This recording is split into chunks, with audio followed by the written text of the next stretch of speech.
Hello to all. Today we will do some exercises on chapter 1, the effects of the transactions for in the accounting equation. I hope by now you still remember what we have discussed in the previous videos and a little review of what we discussed. Uh, Ito yan. This is our accounting equation. As I have told you, you should always remember this. Is equals to liabilities plus capital or owner's equity. Sometimes I will call capital as capital and owner's equity as capital. Old school ako, kaya yan ang alam ko. So do not forget this. As I've told you, you will be using this for the rest of your life as an accounting student. Now, previously, I have posted in our Facebook group the problems that we are going to discuss now. I hope by now you have already reviewed it and you have it now in your gadget. PE 1 plus 3A, PE 1 plus 3B, and a longer problem or exercise, PR,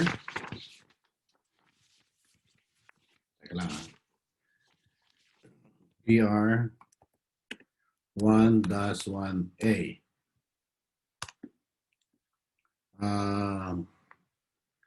I am recording this, sending this also, uploading this in our Canvas account. And you can review this again after you've viewed the video. After this exercise video, I will be uploading in our Canvas a quiz or as an assignment which you are required to do. Pag may assignment, for discussion purposes, I will be using Excel para mas mabilis ang ating discussion. But for your assignment, you need to write it in a yellow pad or a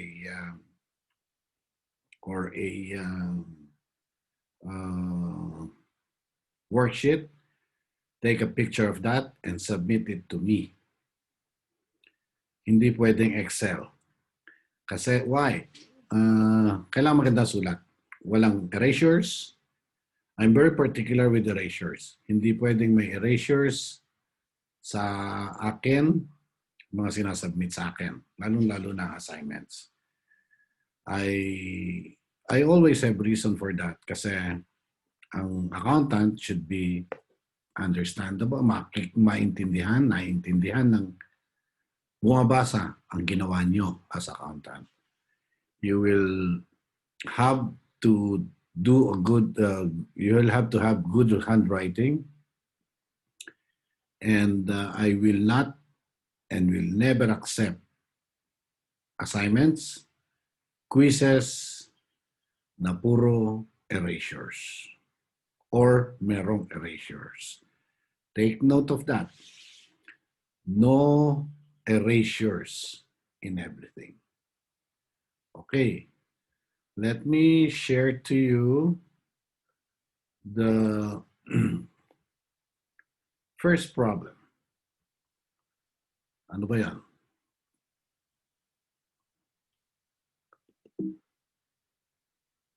One does, ay hindi to. Oops.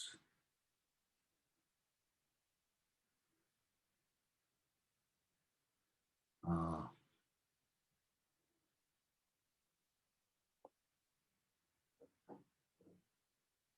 hindi rin to. Wait, ha?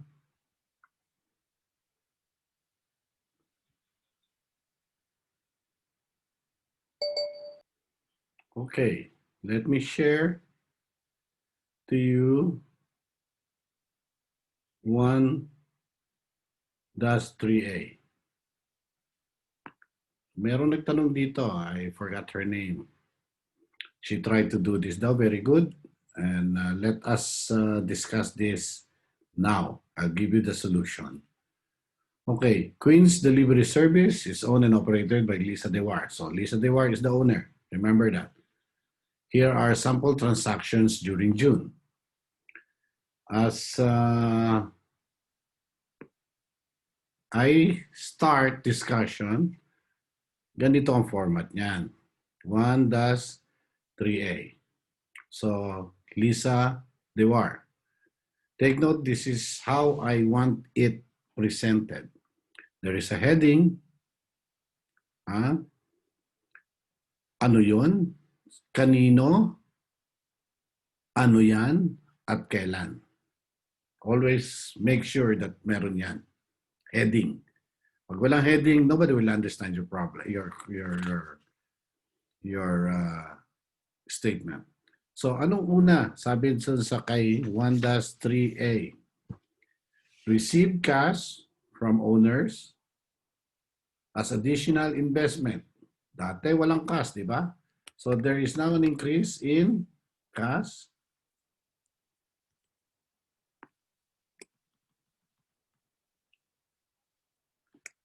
Increase in cash. Increase in capital. Yan lang yan.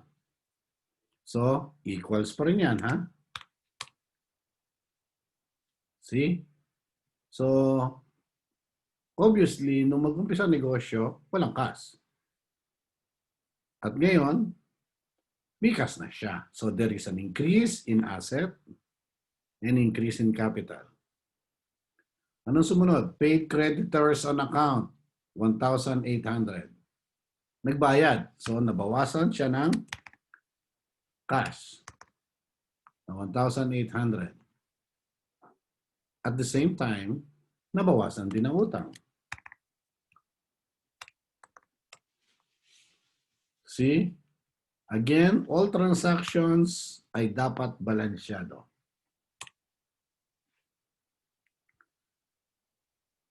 Okay?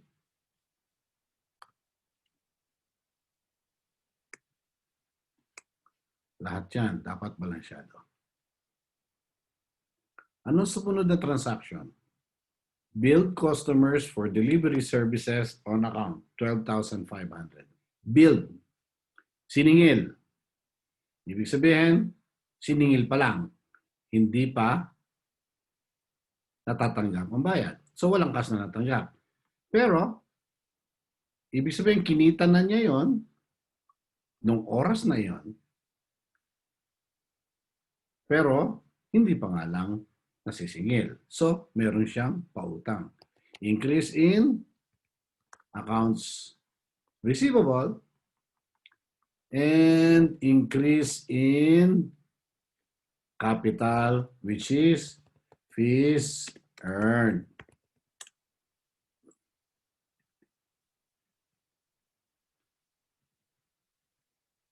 $12,500. Ano ba nangyari? Di ba? Ang sabi dyan sa transaction, ay ano?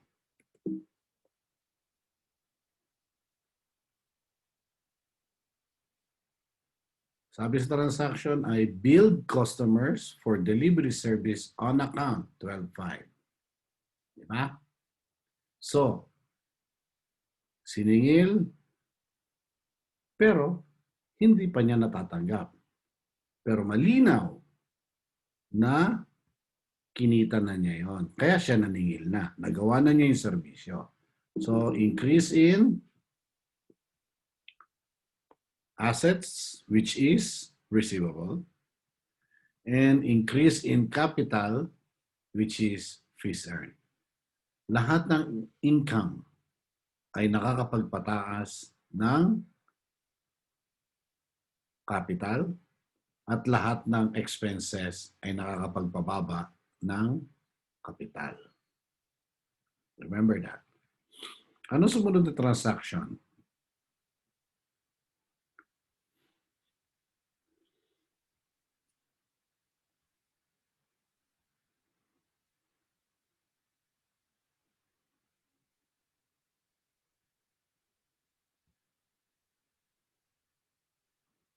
Receive cash from customers. So, itong siningil niyang ito ay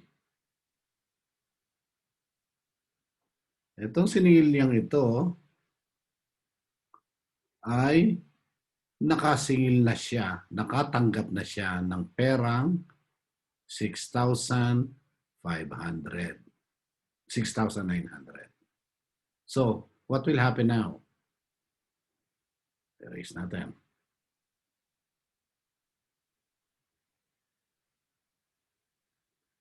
What will happen now? Ang hirap magturo ng ganito. So, nakatanggap siya ng receive cash,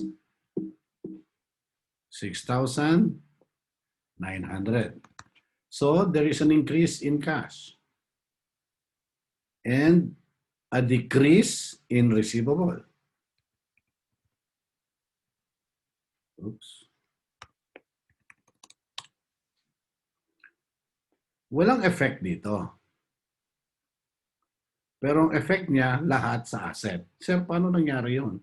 Nag-increase yung cash, nag-increase yung asset, and at the same time, nag-decrease yung asset. Kasi ang receivable, asset. Ang cash, asset. Nung makasingil siya, dumami yung cash niya. Pero, at the same time, nabawasan naman yung kanyang pautang. So, increase in asset, decrease in asset. Again, balansyado pa rin siya. Di ba? Okay. As I've told, as we have discussed, ang isang may-ari ng negosyo ay nag-withdraw ng pera para sa kanyang negosyo. Ay para sa kanyang personal na gamit. So, ang last transaction dito is the owner, Lisa Dewar, paid cash, the business, Queen's Delivery Service, paid cash to the owner for personal use. Remember, yung sinabi ko sa inyo, ang objectivity ay dapat ang gastos lang ng negosyo ang pwedeng i-charge sa negosyo. Hindi pwedeng personal mo, tissue mo sa bahay, pagkain ng iyong anak sa bahay, hindi pwedeng i-charge sa negosyo. Kaya naman, magwi-withdraw ka ng pera para magamit mo sa iyong personal na bagay, na expenses. So what happened here? Minus 4,000 kasi nabawasan ang cash ng negosyo, decrease in asset, increase in capital, increase in drawing. An increase in drawing is a decrease in capital. Okay, papakalito. Isipin nyo na lang, nung siya ay nag-withdraw ng 4,000, nabawasan ang pera ng negosyo, and at the same time, excuse me, at the same time, nabawasan yung kapital niya. Di ba? Yung kinita niya, nabawasan. So, computing for what happened here, oops.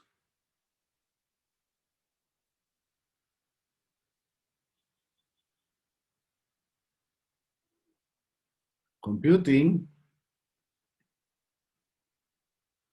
Autosum,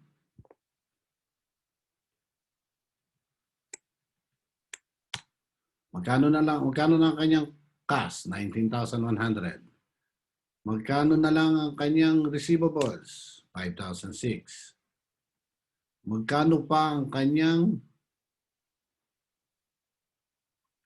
pautang? Wala na. Bawas. Ano kapital niya?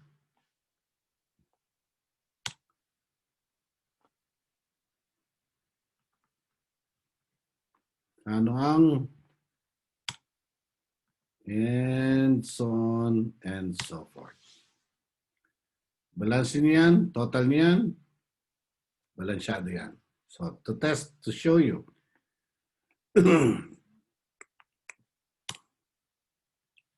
yun ang total assets, total liabilities, and owner's equity. Yun, balansyado. Pinakita ko lang sa inyo na balansyado pa rin yan. Remember, hindi pwedeng mo magka-diferensya maski 5 diyan. Okay. I hope by now you already have an idea of what we have discussed in Chapter 1. Let me discuss to you another exercise. 1-3B. Si Jim Smith share to you this.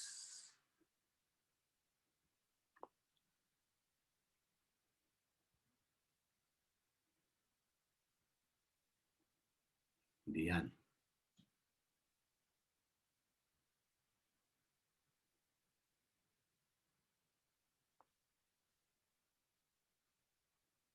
Hindi rin yan.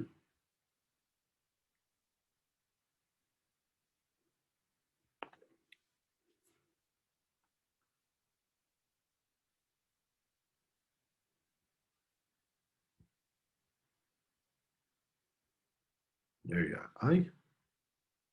Oh, wala. Wait, ha? Pause ko lang. Sharing to you. 1-3B. So, motocross service owned by Jim Smith. Receive cash from owners as additional investment. Let me check my código here. Yan.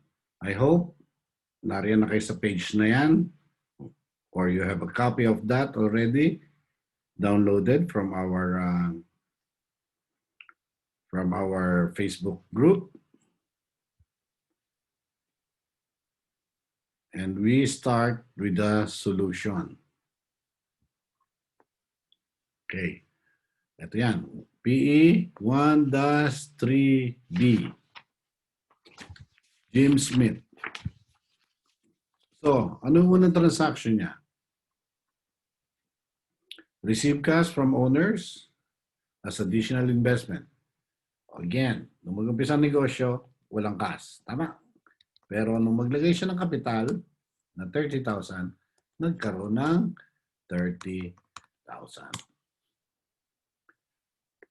I hope by now you're already following me, huh?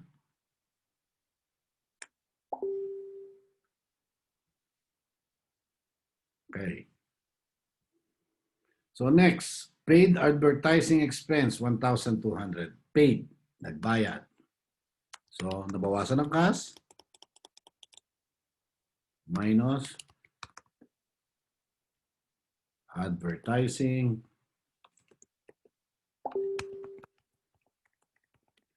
expense. Yun. Okay. So, all expenses, again, ulitin ko, all expenses decreases the capital. Marami sa inyo ang ABM nung senior high. Tataka kayo bakit wala pang debit credit. Easy lang kayo. Chapter 1 really focuses on the effects of each transactions in the accounting equation. So what's the next problem or transaction? I mean, paid advertising 1, 2. Purchase supplies on account 450. Purchase supplies on account. Ito, hindi agad yan expense. Why? Sir, di ba bumili siya on account? Ano sabi? On account. Binayaran ba niya? Hindi. So, ang supplies, asset yan. So, 450, nagkaroon na siya ng supplies. Dati wala. Kasi ang supplies naman, hindi mo agad nagamit lahat yan. Right? At nadagdagan ang kanyang accounts payable kasi he purchased supplies on account. On account. You follow me? On account. Ibig sabihin, inutang niya. Hindi siya nagbayad ng cash. Kaya hindi nabawasan ng cash. Increase in asset, which is supplies, and increase in liabilities, which is the accounts payable. Next transaction. Okay, ito ulit.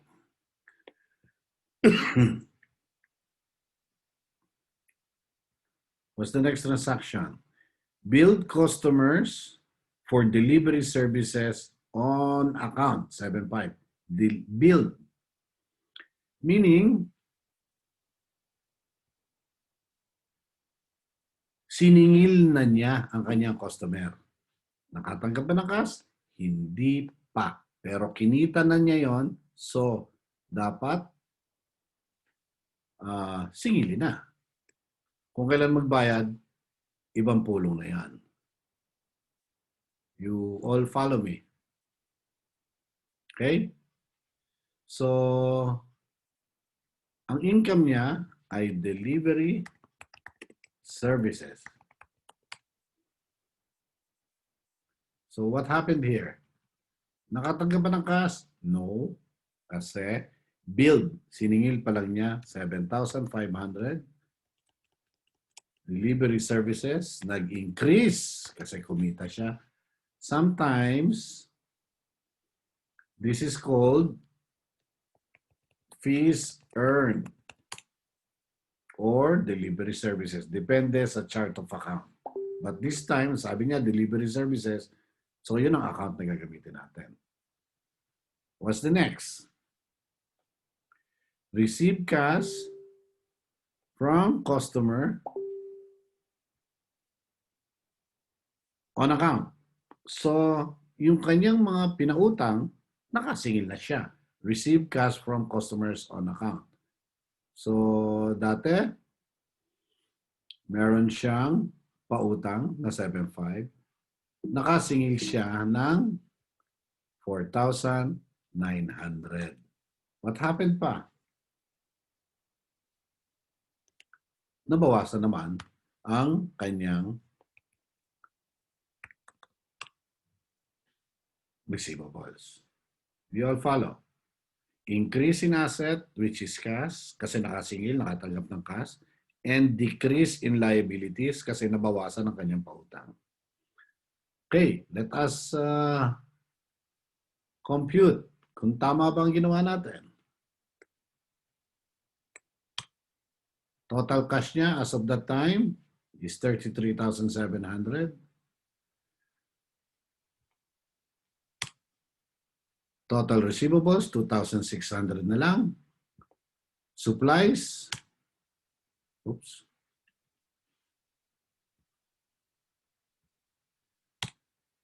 $450. Accounts payable. Capital niya, nabawasan ba? Hindi pa, natin alam. Delivery services, increase. So, it's an income. Nag-increase ang delivery services, nadagdagan ng capital. And meron siyang expense, nabawasan ng capital. Let us check kung tama ang ginawa natin.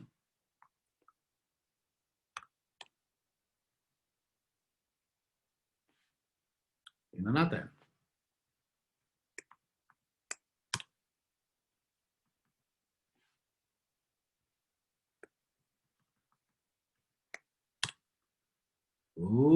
Tama.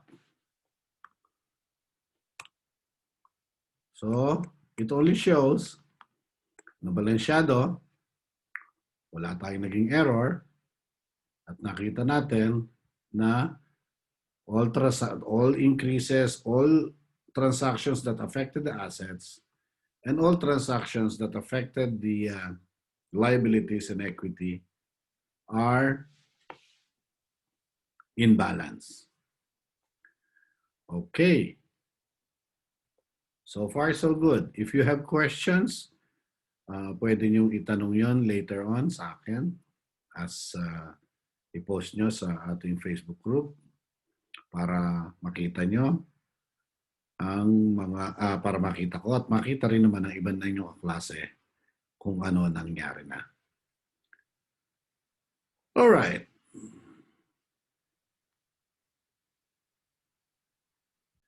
To continue, so I've told you we'll be discussing 3 exercises. One is a more complicated problem, which is PR 1-1A. Okay, let me show you the problem. This is it. You go to that page. I hope you have by now. You already have your copy of this. So, medyo marami ng transactions. Medyo marami na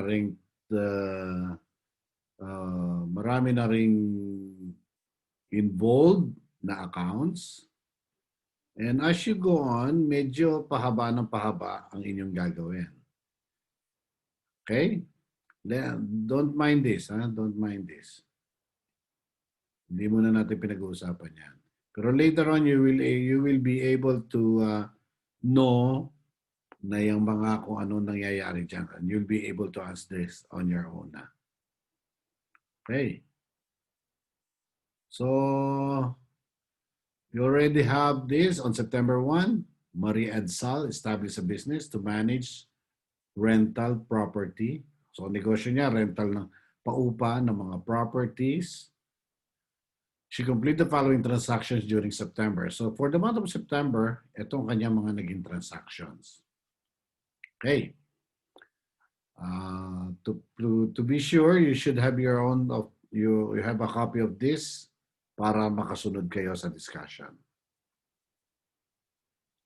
I have prepared another Excel for this. Yan. Okay. So what's the first transaction? Maria Edsal opened a business bank account with a deposit of 40,000 from personal funds. Galing sa personal niya, nilagay niya sa negosyo. So, what happened here? Again, there is no capital or no cash at the start of the month. Pero nung maglagay siya, there is an increase in asset, which is cash, an increase in owner's equity, which is her Maria Edsal capital. Oh, by the way, I am very particular with the accounts. So, pag gumawa kayo ng account, makikita nyo dyan, Maria Edsal Capital. Make sure may comma yan. Lahat sa accounting may dahilan. May dahilan yan. So, whenever you write an account for capital, hindi mawala dapat yung comma. Yun. And also, sa ating drawing account. Mayroon Maria Edsal, comma, drawing. So, don't forget that, Okay. So, what happened? Sumunod. Purchased.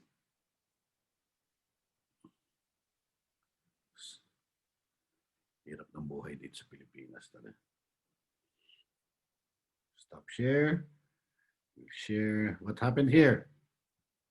Ano yung sumunod na transaction?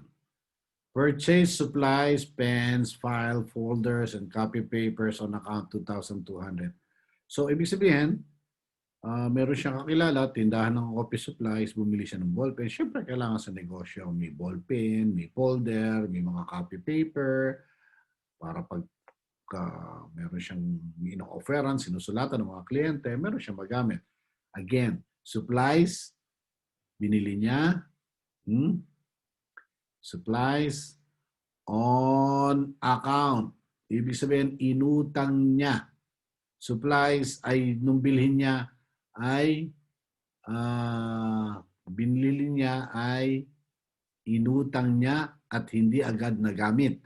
So, asset yon. Ibig sabihin, pag ginamit niya, saka pa lang magiging expense. Kasi pagkabili niya, inutang niya, nagbago isip niya, sinauli niya, ang presyo noon, 2,200 pa rin. Do I make sense? So I make sense. What's the next? So what happened here? Bumili ng supplies, increase in supplies,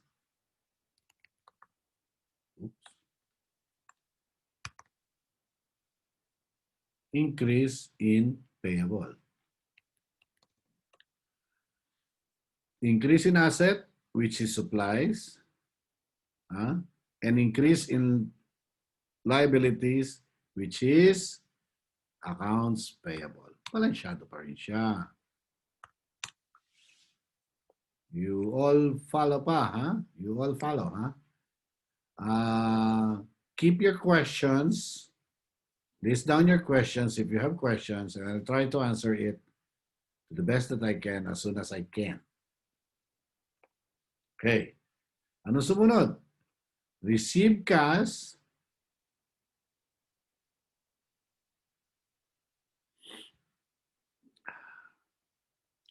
Receive cash from fees earned for managing rental property. So, meron siyang kliyente, sabi sa kanya, i-manage mo nga itong aking property. Babayad ka. Sabi niya gano'n. So, 6,000 fees earned niya. Okay. Yun ang kanyang kinita. What's that? Receive cash, 6,000, and fees earned, increase in capital, which is fees earned, 6,000. As you summarize later on,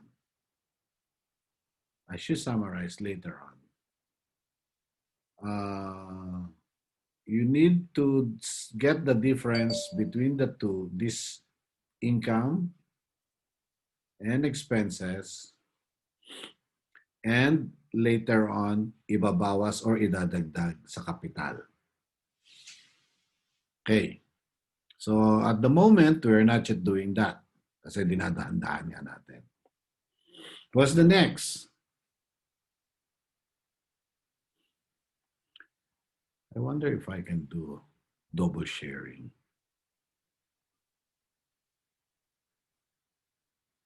Paid rent on office and equipment for the month. Siyempre, nagtayo siya negosyo, may opisina, may machinery siyang nirentahan muna kasi ayaw pa niyang bumili. Hindi pa rin naman sigurado, di ba? So, nagrenta siya. Anong paid cash ba? Paid cash, paid rent on office and equipment for the month, 2,007. Paid cash. Nabawasan ang cash. At nag-increase ang kanyang rent expense, which is a deduction to your capital later on. Okay. Now, what's the next? Paid creditors on account, 1,000.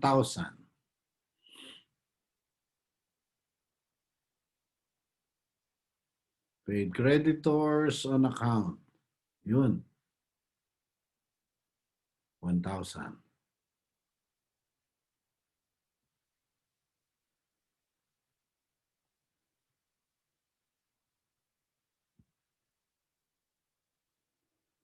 So, paid creditors. Meron siyang utang. Diba? Ito yun eh. Ito yun. May utang siya. Nagsulong. Diba naman siyempre dapat ang utang binabayaran. Nagsulong ng 1,000. Siyempre, nabawasan ng cash. Nabawasan din ang iyong utang. Gets? Now, what's the next? Build customers for fees earned. Build customers for fees earned for managing property. Meron pa siya isang minamanage na property, siningil na niya. Nakatanggap pa ng cash? No. Kasi kabibil pa lang niya, kasisingil pa lang niya. So, nag-increase ng kanyang pautang, pero malinaw na kinita na niya yon. Increase in asset, increase in capital, which is fees earned. Okay. Now, what's the next? Paid automobile expenses, including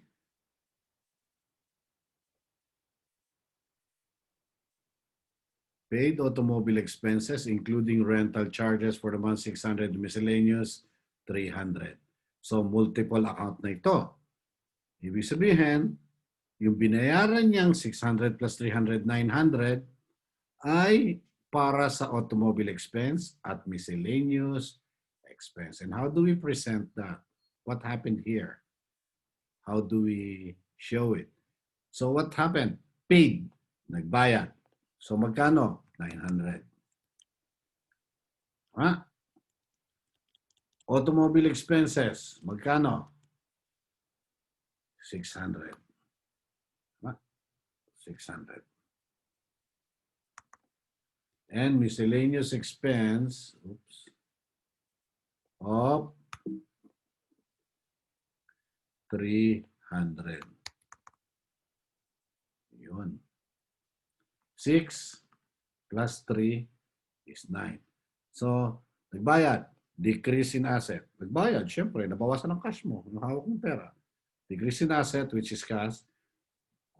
And decrease in owner's equity, which is by auto expenses, 600, and miscellaneous expense, 600. Okay, what's next?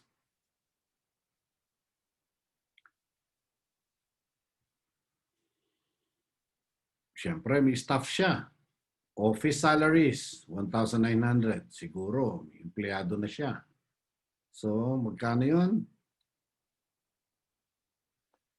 Paid office salaries, 900. 1,900. Paid. Nagbayad. So, nabawasan ng cash. Anong nagastos? Salaries, expense, 1,900. Decrease in asset, which is cash, and decrease in owner's equity, which is your salaries expense through the salary expense. Now, etong medyo dapat mahaba ang konti explanation. Sumunod, determined that the cost of supplies on hand was 1,300. Therefore, the cost of supplies used was 900. Yung letter B, bumili siya ng 2,200 na supplies. If you all remember, sabi ko dyan, hindi pa niya nagagamit, kaya yan ay asset. Dumating na yung katapusan ng buwan. Letter I. Binilang niya. Nung mabilang niya, aba, ang hawak ko na lang pala ay 1,300. So, 1,300 ang hindi nagagamit, magkano ang nagamit? 900. Kasi out of 2,200, ang natitira na lang pala hindi nagagamit, nasulatan ng iba, so gamit na yon ay 1,300 ang nagamit, ang hindi pa nagagamit. So, sa madaling salita, 900 ang nagastos. Ano ngayon ang nagastos or nagamit? Ano ngayon ang entry? Paano yun? Kasi sa ngayon, Hindi na 2,200 ang supplies mo. Di ba? Dumating na yung buwan, katapusan ng buwan, hindi na 2,200. Nagamit mo na ang 900. Right? So, nung gamitin mo na yung 900, what happened now? Babawasan mo ito ng 900. Decrease in asset, which is supplies, and at the same time, decrease in capital, which is your office, your supplies expense. Na-expense mo na yung 900. Nagastos mo na. Paano? Paano nagastos? Ginamit. Sinulatan, sumulat din, naningil, nagamit yung ballpen, yung folder, nagamit. So, gamit na yon. Expense na yon. If you need more explanation on that, we can discuss it later on. I-post nyo na lamang kung mga tanong nyo. What's the last? Letter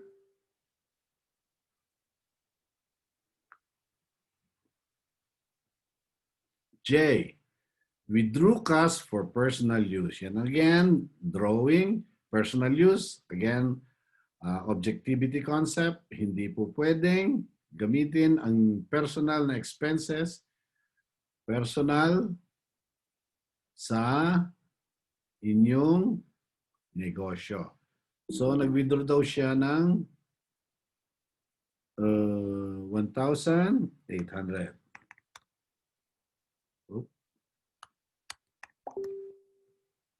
And 1,800 ang drawing.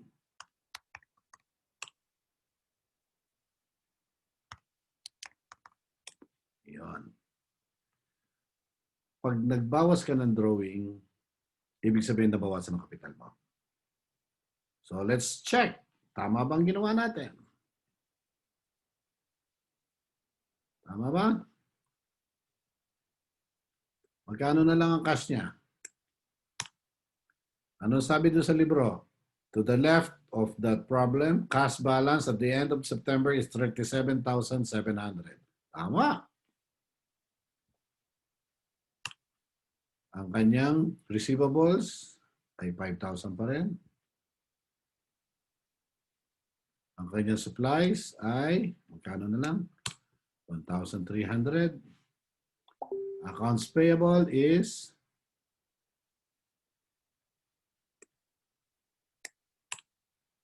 1,002 na lang. Ang kanyang capital is still 40,000.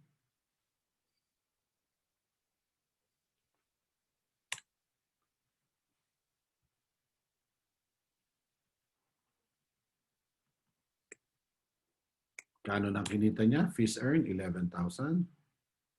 Magkano ang kanyang rent expense? Means one transaction lang siya. Magkano ang salaries niya nagastos? 1,900. Magkano ang kanyang supplies expense? 900.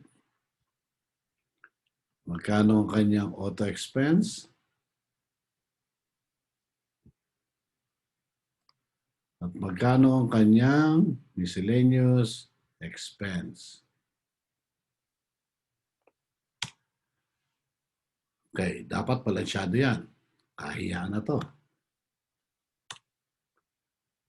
So, let me show you.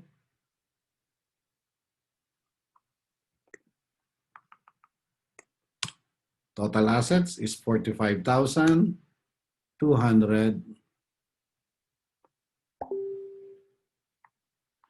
At ang total liabilities and owner's equity ay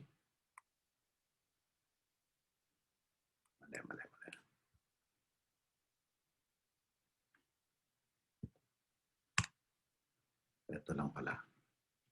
Total asset, mapapahiya tayo dito. Oops. Ano ba?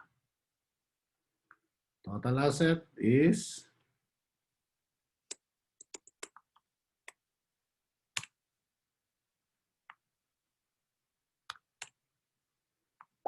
Total liabilities and owner's equity ay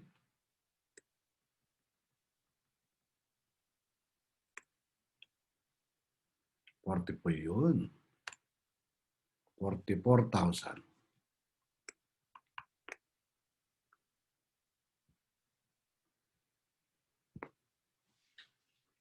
Okay. As I end this discussion, I will be uploading later on some assignments which you need to submit. Kaya mag-alala, dali lang to. You need to submit it. Again, you need to write it in a yellow pad or working papers. Take a picture and submit to me. Don't forget to put your name kasi baka hindi ko na makakilala. Hindi ko na mapipigilan magkopyahan kayo. Pero sana huwag kayong magkopyahan. Kasi hindi kayo pwedeng mabuhay ng nagkokopyahan habang buhay. So, kung nagkamali, wala tayong magagawa. Ituturo natin yan. But then again, as I've told you, accountants should be honest. And yan ang unang-unang characteristics na kailangan ng isang accountant. Honest. This is all for now. Make advanced reading for chapter 2. Pinatatapos ko pa ang pagpapa-scan ng mga libro nyo at pinasave ko pa sa USB. I hope matapos na within the week hanggang bukas para I can announce na by Monday you can ask your parents to get it from the office of the registrar. At pag kinuha nyo, make sure dala ng parents ang kanilang ID at yung inyong COR. Okay? Good day to everyone.